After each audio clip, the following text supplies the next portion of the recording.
କାହିଁକି କୁକୁରମାନଙ୍କୁ ଅଭିଶାପ ଦେଇଥିଲେ ଦ୍ରୌପଦୀ? କାରଣ ଜାଣିଲେ ଆପଣ ଆଶ୍ଚର୍ଯ୍ୟ ହୋଇଯିବେ।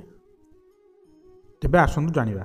ଆଜିକାର ପୋଷ୍ଟରେ ଆମେ ଆପଣମାନଙ୍କୁ କହିବୁ ଯେ ଦ୍ରୌପଦୀ କୁକୁର ଜାତିକୁ କାହିଁକି ଅଭିଶାପ ଦେଇଥିଲେ।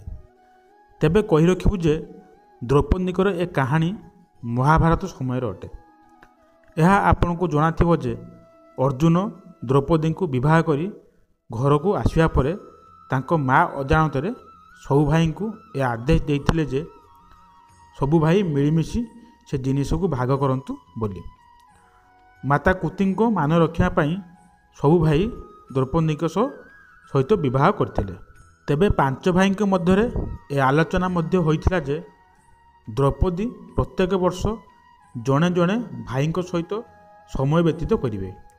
ପୁଣି ଦ୍ରୌପଦୀ ଯଦି କକ୍ଷରେ କାହା ସହିତ ସମୟ ବ୍ୟତୀତ କରୁଥିବେ ତେବେ ତାଙ୍କ କକ୍ଷକୁ କେହି ଯିବେ ନାହିଁ। ତେବେ ସେ ସମୟରେ ଘଟିଥିବା ଏକ ଘଟଣା କାରଣରୁ କୁକୁରମାନଙ୍କୁ ଏ ଅଭିଶାପ ମିଳିଥିଲା ଯେ ସେମାନେ ସହବାସ କରିବା ସମୟରେ ତାଙ୍କୁ ପୁରା ଦୁନିଆ ଦେଖିବ।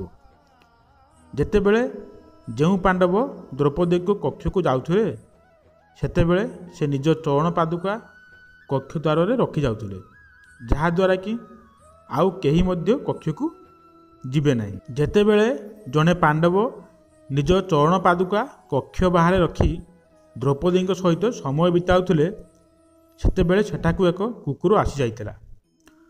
କୁକୁରଟି କିଛି ସମୟ ସେଠାରେ ଖେଳିବା ପରେ ସେ ଚରଣ ପାଦୁକାକୁ ସେଠାରୁ କାମୁଡ଼ି ନେଇ ଯାଇଥିଲା ଏବଂ ଜଙ୍ଗଲ ମଧ୍ୟକୁ ଚାଲିଯାଇଥିଲା। ସେ ସମୟରେ ଭୀମ କକ୍ଷ ଆଡ଼କୁ ଆସିଲେ ଏବଂ ଦେଖିଲେ ଯେ କକ୍ଷ ସାମ୍ନାରେ କାହାରି ଚରଣ ପାଦୁକା ନାହିଁ ଏବଂ ସେ ଘର ଭିତରକୁ ପଶିଗଲେ ଏବଂ ହଠାତ୍ ଦୁଇ ଜଣଙ୍କୁ ଏଭଳି ସ୍ଥିତିରେ ଦେଖିଲେ ସେ ଲଜ୍ଜିତ ହୋଇଗଲେ। ଏହାଦ୍ୱାରା ଅନ୍ୟ ଜଣେ ଭାଇ ଅତ୍ୟନ୍ତ କ୍ରୋଧିତ ହୋଇଗଲେ ଏବଂ କହିଥିଲେ ଯେ ସେ କକ୍ଷ ବାହାରେ ଚରଣ ପାଦୁକା ରଖିବା ସତ୍ତ୍ୱେ ବି ଭୀମ କିଭଳି କକ୍ଷକୁ ପ୍ରବେଶ କଲେ। ଏହାପରେ ଭୀମ କକ୍ଷ ବାହାରେ କୌଣସି ବି ଚରଣ ପାଦୁକା ନଥିବା କଥା କହିଲେ। ଏହାପରେ ଦୁଇ ଭାଇ କକ୍ଷ ଭିତରୁ ବାହାରି ଚରଣ ପାଦୁକା ଖୋଜିବା ଆରମ୍ଭ କଲେ।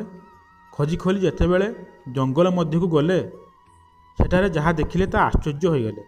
ସେମାନେ ଦେଖିଲେ ଯେ ଏକ କୁକୁର ସେ ଚରଣ ପାଦୁକାକୁ ନେଇ ଖେଳୁଛି, କିନ୍ତୁ ଦ୍ରୌପଦୀ ସେ ଘଟଣା ଦ୍ୱାରା ଅତ୍ୟନ୍ତ ଲଜ୍ଜିତ ହୋଇଯାଇଥିଲେ, ଯେଉଁ କାରଣରୁ ସେ କ୍ରୋଧିତ ହୋଇ କୁକୁରଙ୍କୁ ଏ ଅଭିଶାପ ଦେଇଥିଲେ ଯେ ଯେମିତି ଆଜି ଜଣେ ତାଙ୍କୁ ସହବାସ କରିବା ସମୟରେ ଦେଖିଛନ୍ତି ସେହିଭଳି ପୁରା ଦୁନିଆ ତାକୁ ସହବାସ କରିବା ସମୟରେ ଦେଖିବ।